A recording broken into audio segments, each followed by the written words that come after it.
Je te cite, « Les commentaires qui sont faits aux femmes sont souvent de nature sexuelle. Pourquoi me traites-tu de chienne, de vache, de frustrée alors que je te parle de politique? » 73 des femmes qui sont sur Internet reçoivent des menaces. Ça se peut pas que cette personne-là, mais qui crisse de ça là, ferme ta gueule. Maintenant, on apprend que l'auteur présumé de l'attentat à la mosquée de Québec aurait nourri sa haine des musulmans en surfant sur le net. Il est pourtant la cible de messages haineux le traitant d'ordure. On l'accuse de vouloir obtenir la charia alors qu'il défend la laïcité. L'Internet, c'est facile d'écrire, de publier.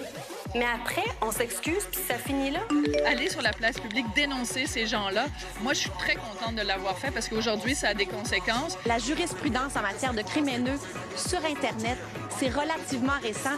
J'ai reçu des messages tellement violents, intenses, méchants, gratuits. À un moment donné, tu te dis, qu'est-ce que je peux faire? Quels sont mes droits à moi?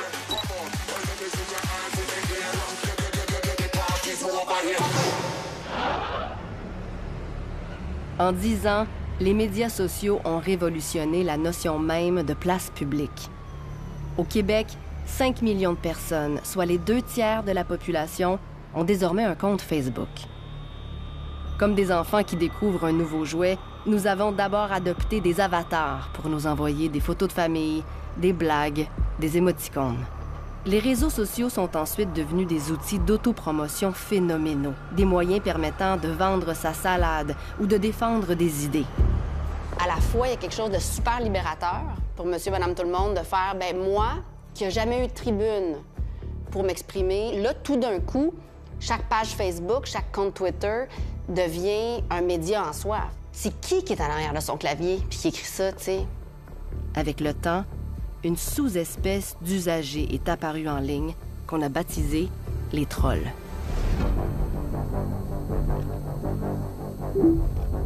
À la base, un troll, c'est quelqu'un qui va s'insérer dans une conversation dans le but unique de foutre le bordel. Le troll, c'est la personne qui va donner un avis qui, en fait, va faire bouger, entre guillemets, les autres. Il va jeter son venin, puis après, il va se retrancher dans ces quartiers, parce que dès que tu les confrontes, ils s'écrasent.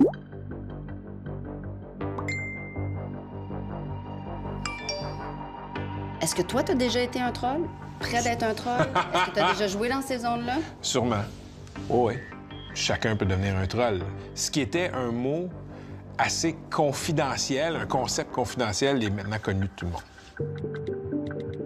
Au départ, les trolls désignaient une ribambelle de belligérants qui argumentaient comme dans une arène. Et moi qui suis semi-algérien, j'ai même pas le droit de dire que je suis racisé parce que je suis trop blanc. Des cyniques qui tournaient tout en dérision. Et ça se pourrait très bien que je perde mon emploi demain matin, étant donné que je compte bien forcer mes élèves à porter la burqa pendant mon cours. Des champions de la rectitude et nombre de spécialistes autoproclamés de gardiens de tout et de rien. La guerre informationnelle, c'est un volet de ce qu'on appelle la guerre de la 4e génération. Le comportement de certains trolls préoccupe plus particulièrement. Ils s'acharnent de jour comme de nuit, flirtent avec l'insulte, l'intimidation et s'immiscent dans toutes les craques de notre quotidien. D'abord anonyme, et puis de moins en moins. Il y a un gars qui m'écrit « Hey, finis-en donc tout de suite. Comme ça, je vais pouvoir aller pisser sur ta tombe. » Hey, t'espères que je me suicide pour venir pisser sur ma tombe? Tu vas voir la photo de ce gars-là. Il était avec ses enfants à Wildwood, avec ses petits-enfants à Wildwood. Il fait du bicycle, ses voyages en Europe, etc. Les gens ne se cachent plus pour dire des choses comme ça. J'ai une relation naïve au début. Tu penses que tu peux avoir des conversations avec les gens puis trouver un terrain d'entente. Puis de temps à autre, sur les médias sociaux, tu as des histoires semblables où... il y a Sarah Silverman, qui est une humoriste américaine, qui a convaincu un troll de jaser. Mais pour un comme ça, t'en as 5000 qui sont de parfaits imbéciles qui veulent juste de l'attention ou faire mal.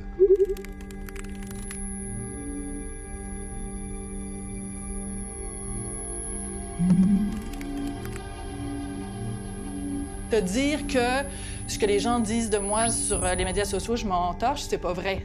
C'est ça matin. Et encore en fin de semaine, il y a quelqu'un qui me dit « Rentre chez toi, maudite française ». Bien, Ça m'a foutu mon week-end en l'air, mais je sais que je devrais pas. Ce qui me dérange, c'est quand les gens m'envoient des trucs. On aimerait ça que tu aies le cancer. C'est à la veille de passer ta mammographie, puis quelqu'un t'envoie un truc en te disant « J'espère que vous allez avoir le cancer ». Tu dis « Bien, d'un coup, je l'ai le cancer.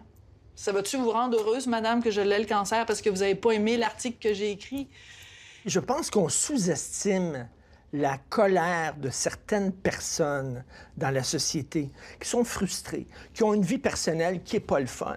Puis ils nous regardent, nous autres, les gens du milieu, des médias, sous les projecteurs, puis on a tout le temps l'air de s'éclater, puis d'avoir du fun, puis tout ça.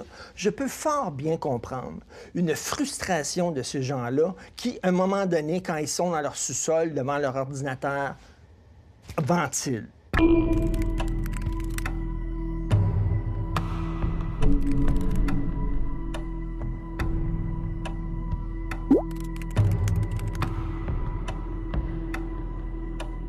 Le climat 2.0 est soudainement devenu plus toxique.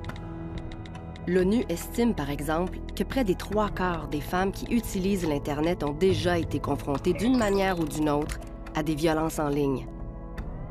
Les histoires d'intimidation, de menaces, de détresse psychologique et de dépression se multiplient. J'ai moi-même reçu mon lot de messages inquiétants. Je pense que la première fois que j'ai reçu un message qui m'a rendu inconfortable, voire qui m'a inquiétée, c'était un message de viol qui dit, en gros, ben, à t'habiller comme une salope, on sait pas ce qui peut arriver. Et là, il y a une grande photo d'un visage d'un homme noir. C'est un mème, là. C'est une photo qui a été trafiquée. Et ça dit « You're gonna get raped ». L'image est assez agressive. Le message est assez laconique. Fait qu'on dirait que la combinaison des deux, je la trouvais encore plus inquiétante. C'était vraiment comme un avertissement. Comment on peut arriver à faire redescendre ça? Comment on modère ça? J'ai un abonnement au blocage. Ah oui, hein? Toi, t'es pro-bloqué. Ah, moi, je bloque parce que, justement, pour avoir... Écoute, j'ai pas enduré ça, c'est chez moi. Je considère que c'est mon univers, mes comptes, et j'ai pas à tolérer que des gens viennent comme ça insulter mes amis ou moi-même. Et les gens peuvent s'exprimer quand même partout. On sent mal ailleurs. de bloquer parce que c'est comme les gens ont un droit de parole. Ça, c'est québécois. Ça. OK, parfait. Ça, c'est vraiment, ah non, mais liberté d'expression. Exact. Mais voyons non, liberté d'expression. Il a le droit de s'exprimer. Il a son compte Facebook. Je veux dire, c'est pas un média qui le muselle ou un gouvernement qui l'empêche de parler. C'est pas ça, la liberté d'expression. La liberté d'expression, c'est pas d'être obligé de laisser tout le monde rentrer dans ton salon, venir t'insulter. Je me demande, pour ma part, si le blocage n'équivaut pas à cacher une bombe à retardement sous le tapis. J'ai demandé à Geneviève Lajeunesse, une craque des réseaux sociaux, de m'aider à retrouver cette personne qui me semblait potentiellement inquiétante. Je me suis dit qu'il fallait commencer par engager un dialogue avec cet inconnu caché derrière l'écran. Alors, lui, j'aimerais vraiment lui parler parce que je veux savoir c'était quoi son intention. Alors, il s'appelle Alexandre Bélan. OK. Il m'a envoyé ça en privé. On est en avril 2014.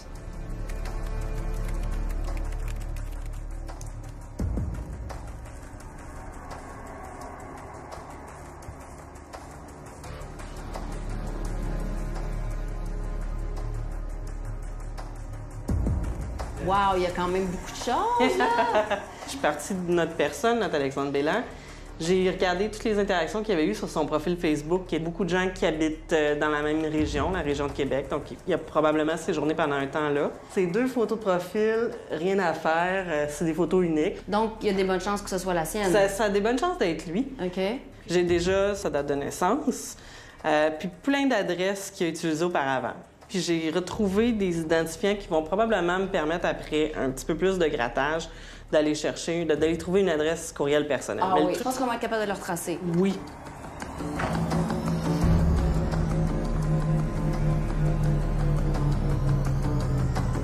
Les femmes, c'est un terreau de misogynie hallucinant. Moi, je suis jamais prise à partie pour mon look. Je me fais jamais menacer de « je vais aller t'enculer ». Toutes des choses que T'es mal baisé, ça te prend jamais. Écoute, pute à démarrer, c'est généralement le plus loin qu'on va aller. Et c'est le cas, c'est cette différence-là entre ce qui est lancé à la gueule des chroniqueurs masculins et féminins, pour moi, qui montre qu'il y a encore beaucoup de misogynie dans la société.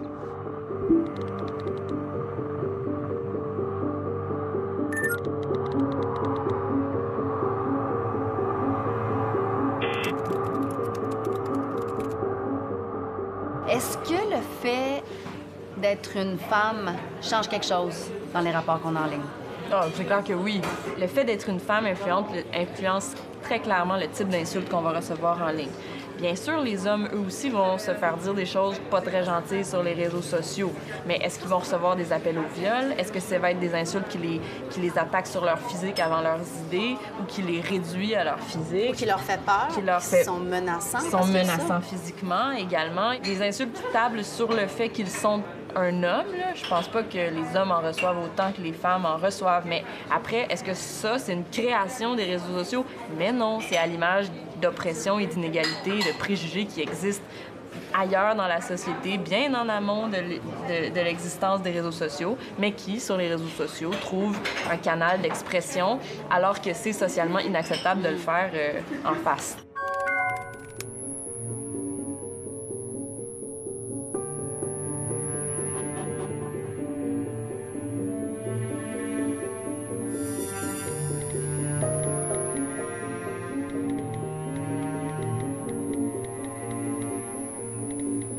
Aurais-tu été capable de supporter une autre année, un autre 365 jours, tous les jours de commentaires?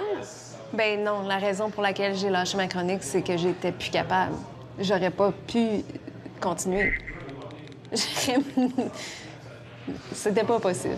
Il y a une étude super intéressante que le Guardian a fait. Ils ont analysé les commentaires que tous leurs chroniqueurs ont reçus depuis 2006 et ils ont réalisé que les 10 chroniqueurs qui avaient reçu le plus de commentaires haineux étaient 8 femmes, dont 4 femmes racisées, et les 2 hommes étaient des hommes racisés. Et les 10 qui avaient reçu le moins de commentaires haineux étaient 10 hommes blancs. Tout ça compte tenu en plus que le Guardian a une majorité d'hommes blancs comme chroniqueurs. Ça veut dire que non seulement nos voix sont minoritaires dans les médias, mais quand on prend la parole, on reçoit plus de violence.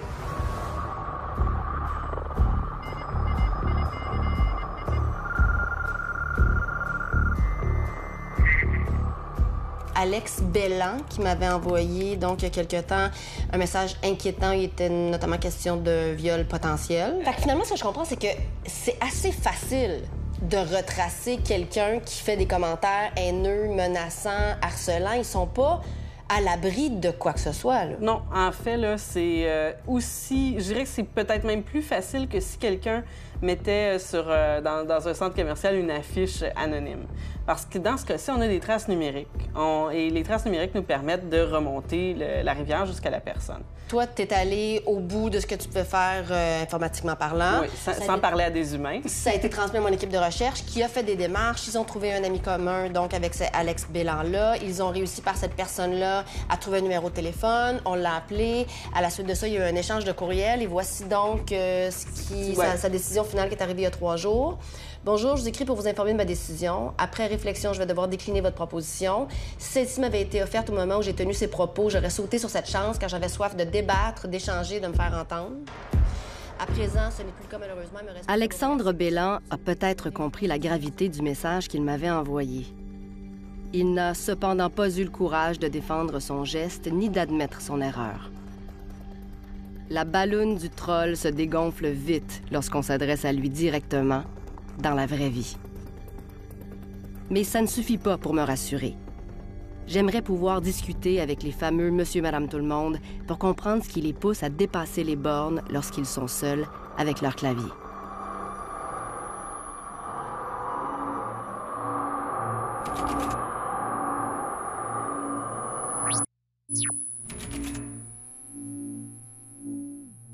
Qu'est-ce qui met, selon toi, le plus le feu aux poudres sur les réseaux sociaux au Québec comme sujet?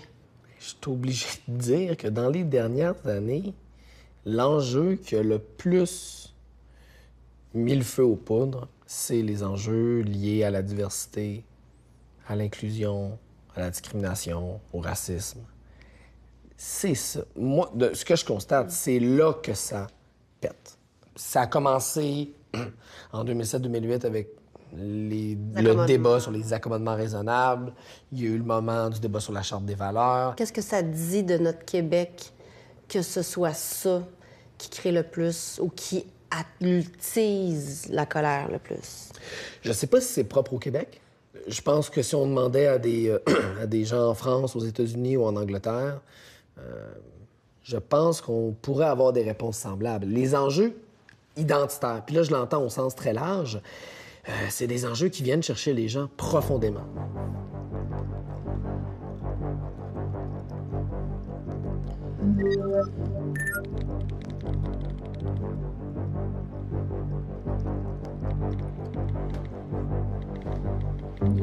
Linda Ladouce, tu veux la charia, retourne dans ton pays ou intègre-toi et ferme ta gueule. Mario Dallaire écrit Truie islamique. Je te souhaite d'être violée par tes enfants de chienne et lapidée avec une mort très lente, pourriture, tout comme tes semblables, charogne de pute islamique. Mais comment c'est possible de vivre avec ces messages-là qui rentrent, comme je présume, de façon assez régulière? Mon expérience sur les réseaux sociaux est une expérience qui est très violente. Quand je parle, par exemple, de racisme ou d'islamophobie, on va me dire « Bien, t'as juste à quitter le Québec si t'es pas contente, t'as juste à retourner dans ton pays. Pourquoi t'es venue ici si t'aimes pas le Québec? » Mais je peux quitter quoi? Partir où si je suis née là, puis si je m'implique là? Qu'est-ce que je vais aller faire ailleurs? C'est ça qui me fait le plus mal, je pense. C'est même pas les insultes. Oui, ça fait mal, ce qu'on a lu tantôt, mais les commentaires qui me confisquent mon identité québécoise sont les commentaires qui me font le plus mal. De me faire dire « Tu seras jamais une Québécoise » ou « C'est pas ton pays, tu es une invitée ici, fait que t'as pas le droit de critiquer », qu'est-ce qui me reste?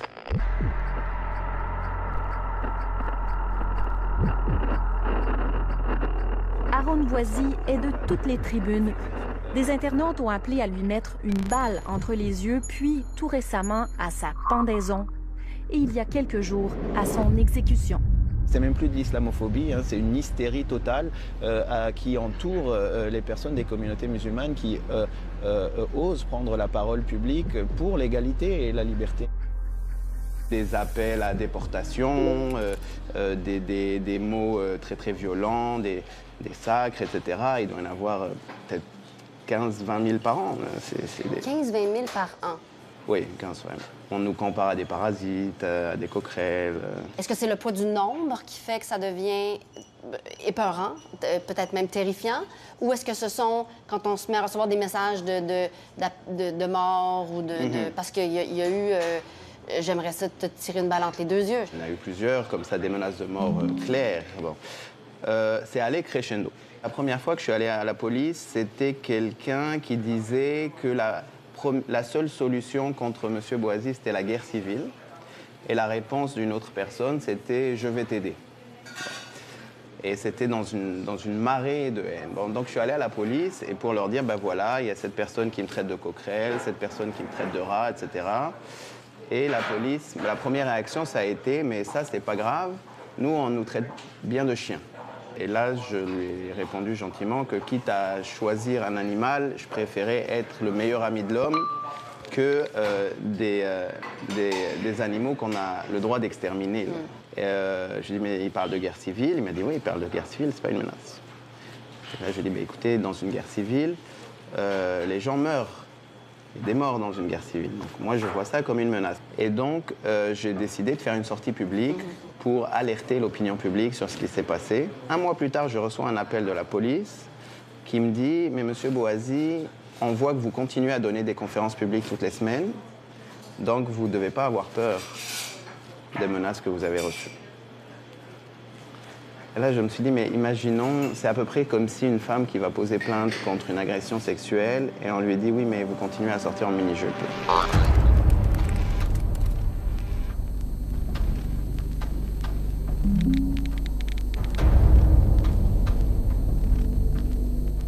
Une balle entre les deux yeux, mon Christ de porc, va faire ta morale dans tes pays sous-développés remplis d'ignorants comme toi. Moi, j'aimerais ça éventuellement la retracer, lui parler. On va chercher carrément son nom. Première étape. Ah oui, OK. Ah oui. On sait pas si c'est la même, mais si c'est ça, on a son adresse ou son numéro de téléphone. On vient de commencer à chercher. OK, ça, c'est facile. On l'a trouvé, là. Oui, on l'a. Voilà.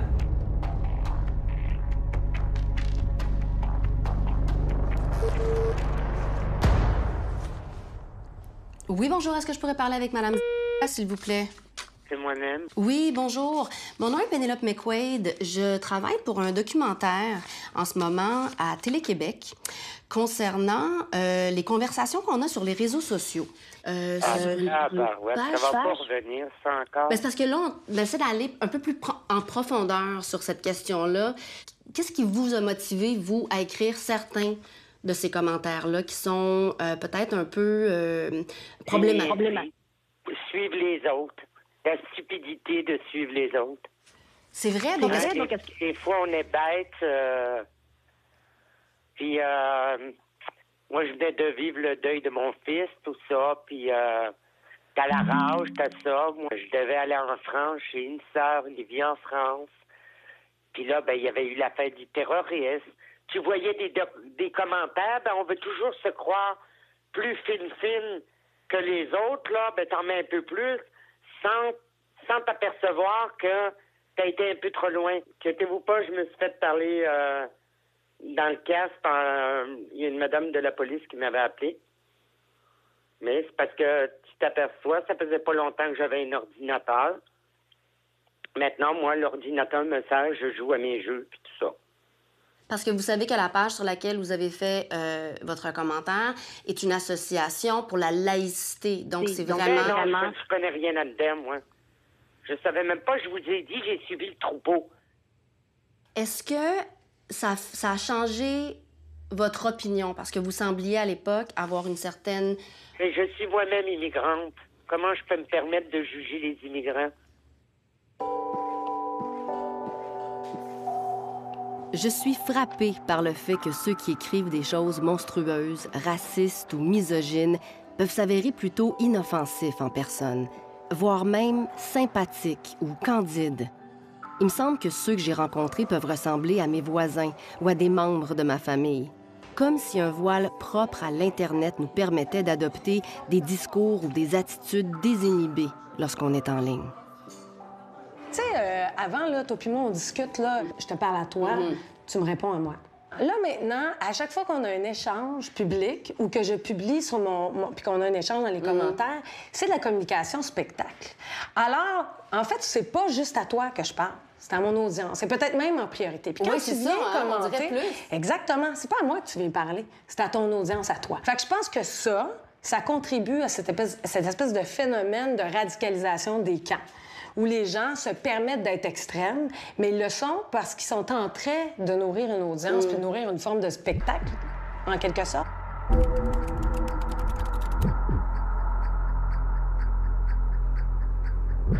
Certains trolls ordinaires ne manquent aucune occasion de se manifester lorsque les médias publient des textes à propos du port du hijab, des accommodements raisonnables ou plus particulièrement des personnalités publiques, comme Dalila Awada ou Haroun Bouazi.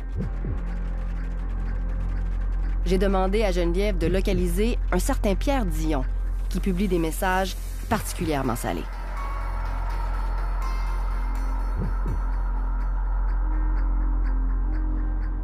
Arrêtez de nous narguer avec vos rideaux sur la tête et respectez nos lois et tout va bien aller. Arrêtez de nous traiter de racistes. L'islam n'est pas une race, c'est une menace. Ou encore, il traite ces femmes qui portent la burqa de pourriture.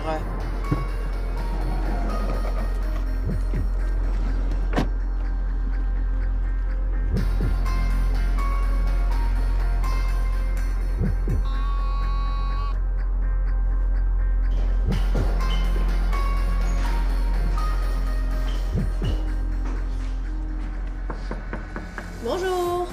Ça va bien? Bonjour, c'est moi. Bonjour. Salut, Pénélope. Oui, ça va bien? Ça va bien, vous? Oui, oui. Merci. Pas vous.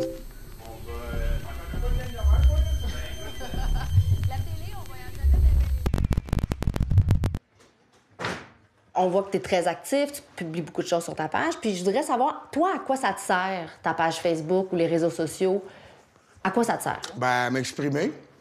Pour que la plupart du monde qui pense que dans le tête, ils sont pas capables de le dire. Fait que moi, je me laisse aller sur les réseaux sociaux pour exprimer qu'est-ce que je pense de qu'est-ce qui se passe avec la société. Là. Je peux réveiller du monde, ben ça va aider un peu. Un de nos sujets de documentaire, c'est effectivement le voile, là. Les femmes voilées, oui. Ça fait beaucoup, effectivement, jaser. Toi, t'as écrit un commentaire. Est-ce que tu pourrais me le lire? Arrêtez de nous narguer avec vos rideaux sur la tête et respectez nos lois et tout va bien aller. Il me semble que le message est clair là-dessus. Puis, est-ce que c'était déjà arrivé de dire ça à une femme voilée? Non, pas vraiment, parce que je n'ai pas vraiment vu devant moi là, que j'ai une conversation avec une personne avec un voile sur la tête. Là. Ça n'a jamais donné. Là. Est-ce que tu comprends qu'il y a des gens qui peuvent se sentir menacés ou... Bien, première des choses, c'est le Québec qui se sent menacé, là. Tu sais? Moi, je suis plutôt... Le Québec se fait menacer, là. C'est pas les musulmans qui sont... Ils s'en viennent ici, là. C'est à nous autres à se réveiller. Je les menace pas, là. Moi, je fais rien me dire qu'est-ce que je pense, là. Je menace pas de tuer personne à rien, là. C'est ça qu'il faut faire avec cette gang de rapaces-là, les battre à coups de bâton de baseball. Parce que les autres, ils rentrent dans la guerre. Ils ont même attaqué les polices là-dessus. C'est qui, eux autres? Les antifas. Ça, tout du monde ne sont pas d'accord avec ce que le monde pense d'être bien. Le bien. Ça, c'est le mal et le bien qu'on appelle ça, les antifas. Puis eux sont de quel bord? Ben, de la gauche. OK. Donc, les antifascistes. C'est ça. Mais en même temps, parler de batte de baseball, il y a peut-être un... Ouais, OK, peut-être d'abord, j'aurais pu dire. Je sais pas, mais regarde. C'est juste parce que là-dessus, ça a donné de même, puis... Tu sais, ça attaque même les policiers, là. Fait qu'à un moment donné, regarde, foutez donc. Tu sais, un lion vient d'essayer la force de se dompter, avec les humains, c'est la même affaire. Est-ce que la police t'a déjà contacté? Jamais. Pour la teneur de tes propos? Jamais. Jamais, jamais, jamais. Est-ce que t'as des amis qui ont écrit, qui sont sur Facebook puis écrivent des trucs qui ont déjà été contactés? Non, jamais, non. Pas par la police, non.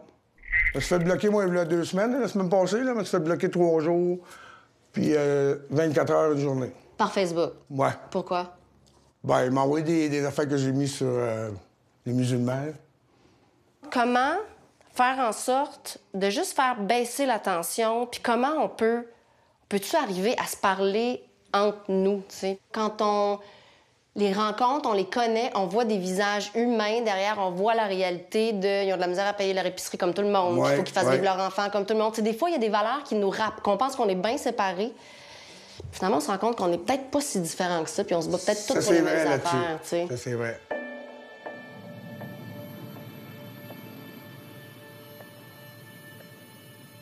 Ma rencontre avec Pierre Dion me laisse avec l'impression qu'il existe un simple problème de distance entre les différents segments de la population au Québec.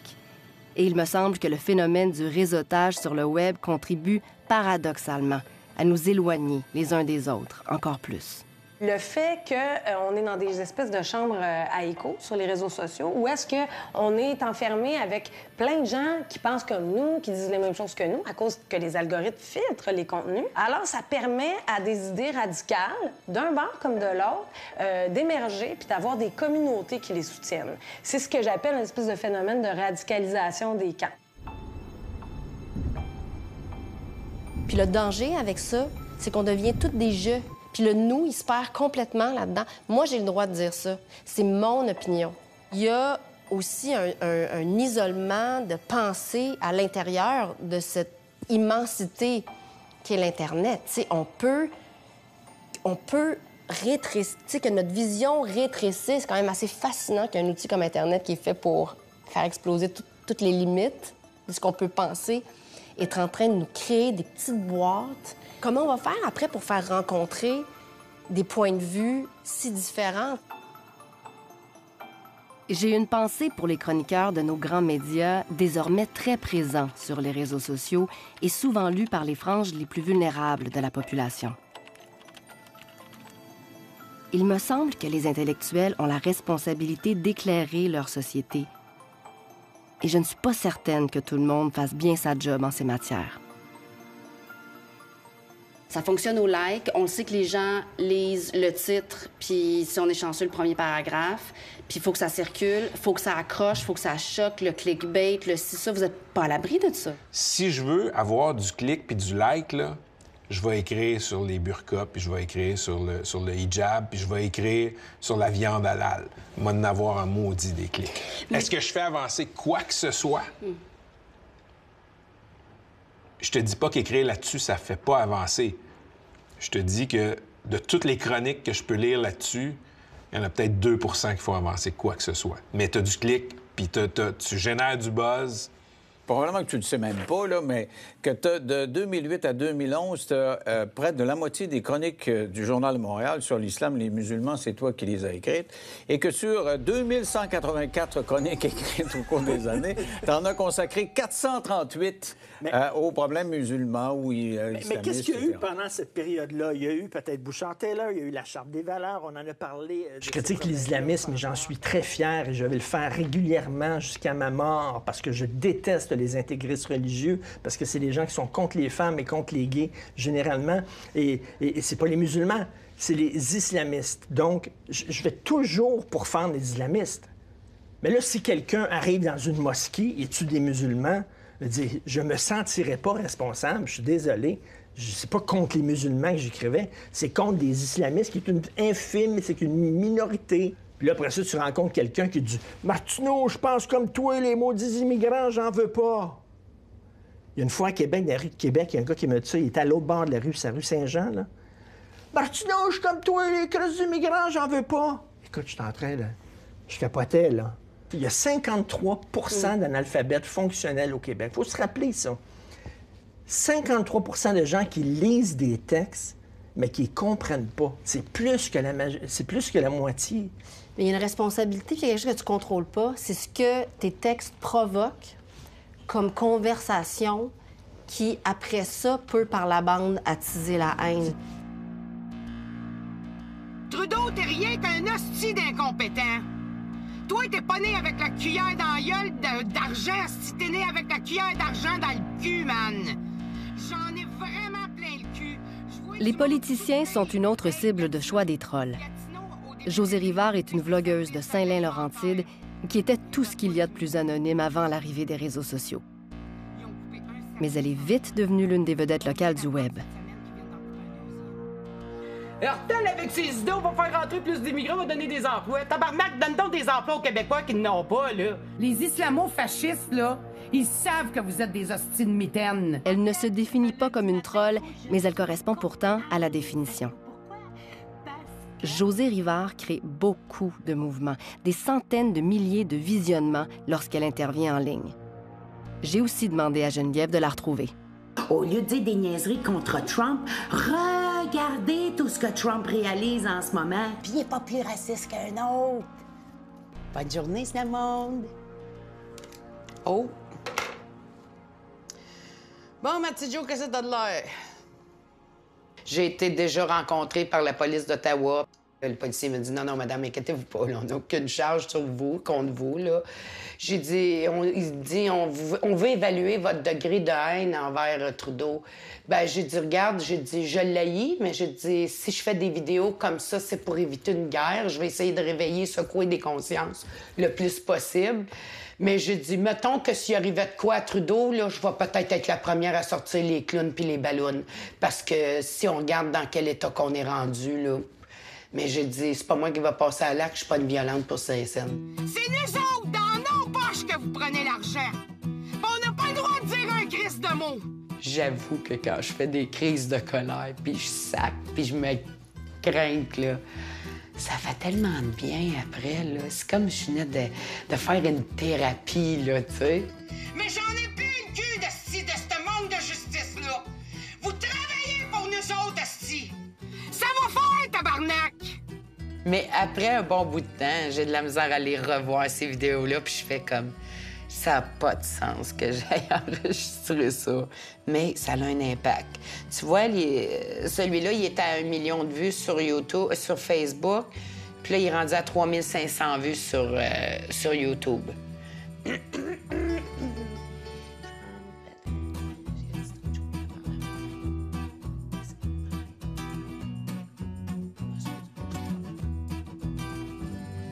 Arrêtez de prendre les Québécois pour des imbéciles puis dites-leur la vérité.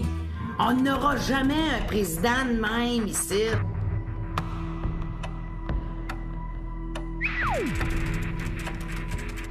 L'homme le plus puissant de la planète tweet tout ce qu'il pense par la tête.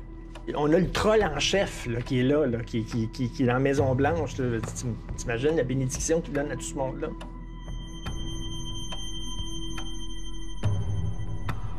On s'est fait cracher dessus sur nos lignes de piquetage! On a mangé des injonctions! Depuis le début de notre grève, on nous méprise, on nous traite comme des moins que rien, et aujourd'hui, on en rajoute une couche! J'en ai reçu tellement en 2012. J'avais 21 ans, puis je recevais plusieurs menaces de mort par jour pendant 6 mois.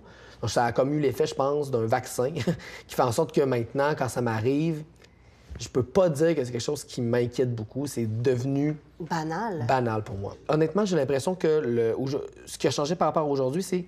Maintenant, c'est que peu importe ce que je dis sur les réseaux sociaux, peu importe ce que je fais sur les réseaux sociaux, que je fasse un tweet sur une galette des rois ou un tweet sur une proposition politique que je sais controversée, c'est comme s'il y a une vague de haine qui vient, qui est toujours la même. Il y a comme une espèce de climat constant et répétitif qui est différent de 2012, où là, c'était un contexte où j'avais beaucoup de gens qui m'appuyaient, qui nous appuyaient comme mouvement, et des gens qui m'envoyaient des menaces de mort une fois de temps en temps. C'est l'aspect systématique qui est nouveau aujourd'hui. Je suis allé une fois au SPVM en 2012 concernant une menace de mort en particulier qui était répétitive de la part d'une personne. Le SPVM m'a demandé les preuves, les messages. Je les ai donnés. On nous a dit qu'il n'y a pas moyen de retracer, puis ça s'est pas mal arrêté là. Il n'y a pas moyen de retracer comme techniquement? On nous a dit, il n'y a pas moyen de retracer qui a fait le message.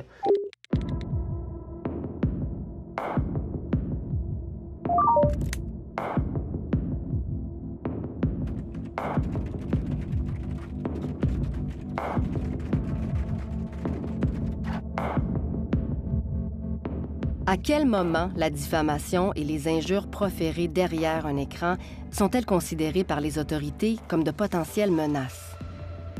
Une balle entre les 2 yeux, mon Christ de porc. Mais ça, c'est pas une menace de mort? Bien, c'est là que l'examen du contexte fait toute la différence. Est-ce que c'est une métaphore ou est-ce que c'était véritablement une menace? Une métaphore. Bien, ça peut être considéré, si ça va devant un juge, là, c'est la question à laquelle un juge aurait à déterminer. Mais ça pourrait être pris comme une métaphore. Mais ça, c'est pas une espèce de jargon ou une espèce de tour de magie légale pour ne pas avoir un accès direct et donc une condamnation directe à tous ces propos-là? Il existe ce flou-là qui explique pourquoi on peut parfois observer une certaine hésitation à aller interpeller des personnes qui ont diffusé ce type de message. Est-ce que l'État, en ce moment, selon vous, fait sa job? À l'égard de tout ce qui se passe sur Internet, depuis 20 ans au Canada, l'État a comme démissionné. Hein? Pendant 20 ans, les différents gouvernements ont pris pour acquis que ce qui se passait sur Internet, ça ne regardait pas l'État. Si nos gouvernements ne semblent pas encore prendre la mesure du problème, les entreprises privées, elles, ont commencé à engager des spécialistes pour, disent-ils, assainir leur environnement numérique. Si je me réfère ne serait-ce qu'aux 24 dernières heures, je pourrais vous trouver sans difficulté des dizaines de commentaires qui tombent sous le coup de la loi du Code criminel québécois, donc qui normalement devraient donner lieu à une condamnation. Mais on peut être à peu près certain que les personnes qui ont émis ces commentaires sur Internet ne seront pas ennuyées par la justice, tout simplement parce qu'il n'y a pas les moyens de police nécessaires pour aller mener l'enquête, retrouver là où ils habitent et ensuite entraîner une action judiciaire pour aboutir à une condamnation. Je continue de me demander ce que fait la police à ce sujet actuellement. Et la justice? Est-ce que, dans les faits, les limites imposées à la liberté d'expression en ligne sont les mêmes que dans la vraie vie?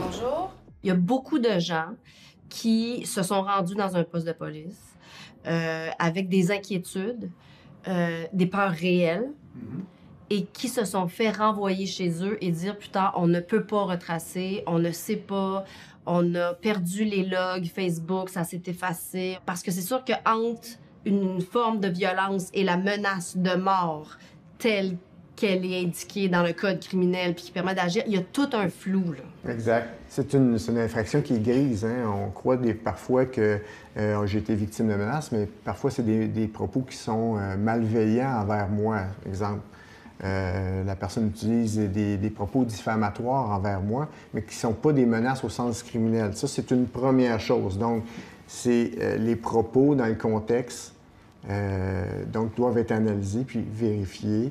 Évidemment, je ne viendrai pas nécessairement expliquer toutes les façons de faire puis toutes les techniques d'enquête qui sont utilisées afin de retracer une personne, mais ce que les gens, il faut qu'ils sachent, c'est qu'on est en mesure de le faire. Parce que souvent, les gens disent « Ah, je ne porterai pas de plainte parce que la police ne peut pas rien faire. » C'est pas vrai. Évidemment, ça nous prend des preuves pour traduire les gens devant les tribunaux, puis c'est ce qu'on demande aux gens lorsqu'ils se présentent dans un service local, c'est-à-dire amener des preuves, c'est-à-dire des captures d'écran, se dire victime de menaces, mais pas avoir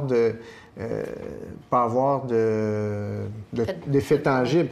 C'est ce qui facilite notre tâche en matière de crimes sur les réseaux sociaux, c'est que tout ce qu'on fait sur l'Internet laisse des traces. Et vous pensez que la police est loin de cette capacité-là présentement? Bien, on a l'impression que c'est pas une priorité. Évidemment, officiellement, on va vous dire que c'est un crime bien important. Absolument. On nous dit que c'est une priorité. C'est une priorité, oui, mais les vraies priorités, on les détecte lorsqu'on regarde le temps de réaction, finalement. C'est sur un site de discussion où on voit souvent des propos anti-gays, anti-noirs, anti-immigrants aussi. Il y a ce message avec une adresse IP du Québec et ce que ça dit en français, c'est à quelle journée les mosquées sont-elles les plus actives, il y a le plus d'activités. Je veux manifester à la mosquée principale de ma ville et je veux y aller au bon moment.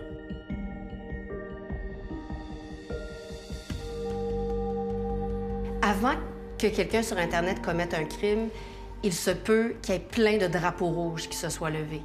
Il se peut que cette personne-là, je pense par exemple à Alexandre Bissonnette et la Grande Mosquée de Québec. On a su il y a quelques jours qu'Alexandre avait consulté plein d'adresses web concernant Marc Lépine, concernant la tuerie qui a eu lieu à Columbine. Il a consulté plus de 200 fois des sites qui faisaient état de ce suprémaciste blanc là, qui a tué des Noirs dans une église de Charleston. Donc, tout ça s'est passé à l'intérieur d'un mois avant la tuerie. Est-ce qu'on doit absolument attendre qu'un crime soit commis pour réagir? Il faut un élément déclencheur qui nous permette de surveiller cette personne-là. Donc, à partir du renseignement qu'on a, on est en mesure de cibler certaines personnes qu'on va pouvoir faire une surveillance.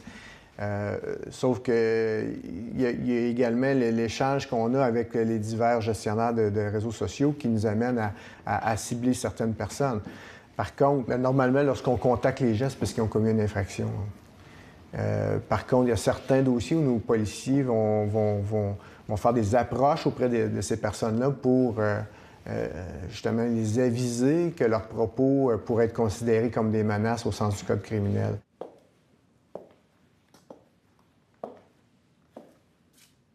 Est-ce que la police devrait avoir plus de moyens pour pister, monitorer, surveiller ce qui se passe sur le web pour éviter Absolument pas. des débordements? Absolument pas. On ne peut pas permettre une société de surveillance. C'est parce que la surveillance est toujours sujet à l'abus.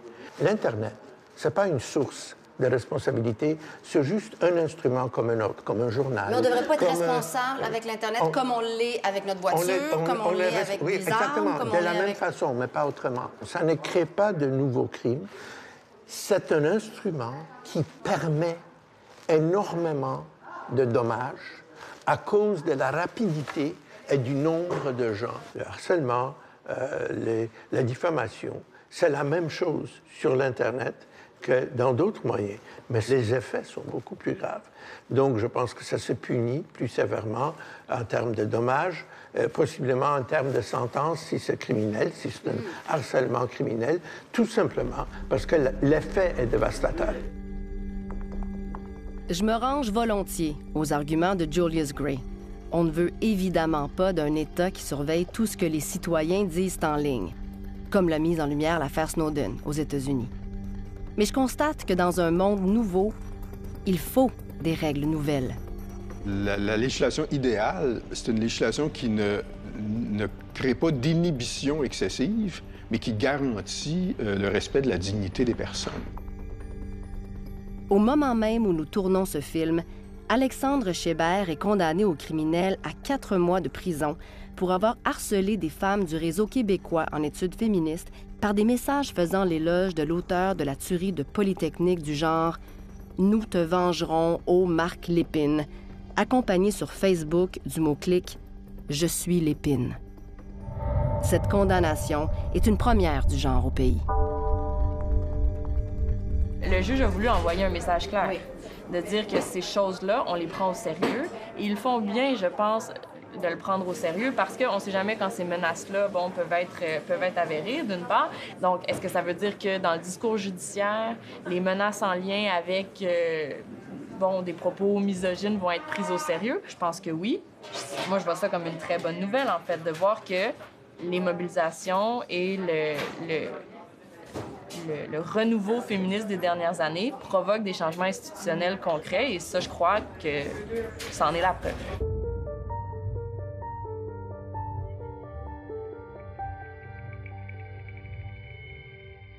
Les réseaux sociaux, les médias sociaux, cet espace public 2.0 en ce moment nuit à la démocratie, aide la démocratie?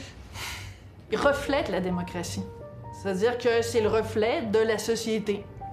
Il y a des gens intelligents, il y a des tatas, il y a des gens qui sont capables de débattre, il y a des gens qui sont incapables de débattre. Ça nous force à voir des choses qu'on ne voulait peut-être pas voir, qui étaient dormantes.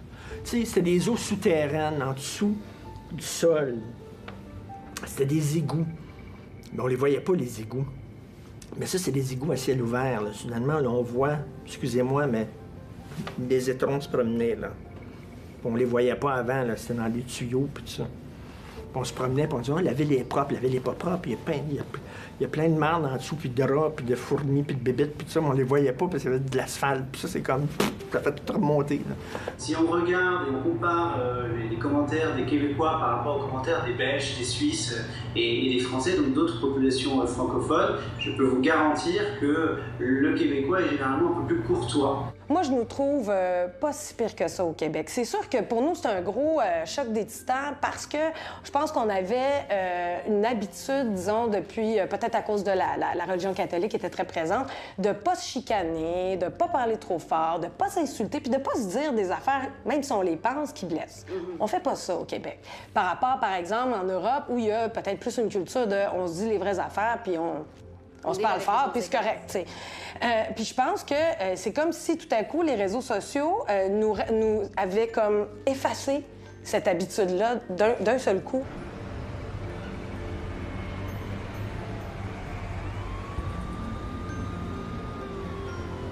Je pense que les réseaux sociaux sont le reflet de notre échec à faire de l'éducation au débat public, tu sais, puis de l'éducation populaire en général, puis de favoriser une participation citoyenne au débat public de façon intelligente et articulée. C'est pas les réseaux sociaux le problème. Moi, je pense qu'ils sont le symptôme d'une renonciation beaucoup plus large à former des citoyens qui ont un propos éclairé et respectueux sur les autres et sur les événements. Est-ce que ça va s'assainir? Pas par magie, non.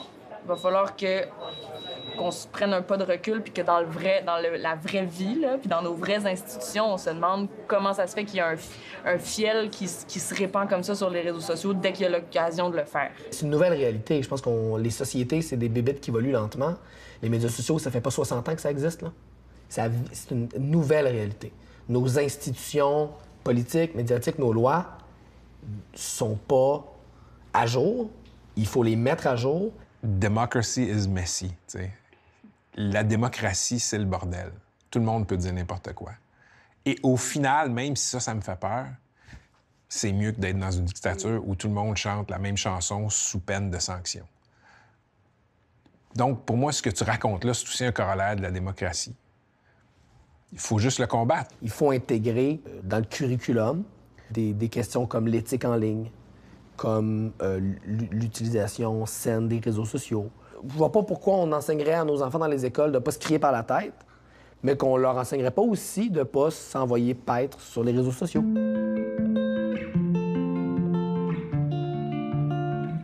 Au terme de cette enquête, j'ai la vive impression que ce qui se passe actuellement dans les soupiraux du web est un indicateur important de ce qui pourrait survenir dans la vraie vie avant longtemps. Moi, je pense qu'on ne sait plus où on va. J'ai l'impression qu'on n'a plus un projet qui nous permet de savoir où est l'horizon. Je suis persuadé qu'une partie des gens qui militent ardemment pour une supériorité blanche dans la société, parce qu'il y en a aujourd'hui au Québec, ils ont besoin d'une reconnaissance que leur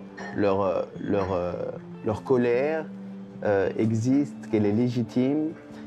Et moins on a quelque chose à leur proposer, plus ça sera trop tard. Et je pense qu'il va falloir créer du lien. Et là, dans la vraie vie. Dans la vraie vie. Il va falloir que le voisin, là, que quand il passe, il dit bonjour, il va falloir l'inviter à prendre un café. Des deux côtés, de tous les côtés. Il va falloir qu'on arrive à créer des espaces communs où on se rencontre.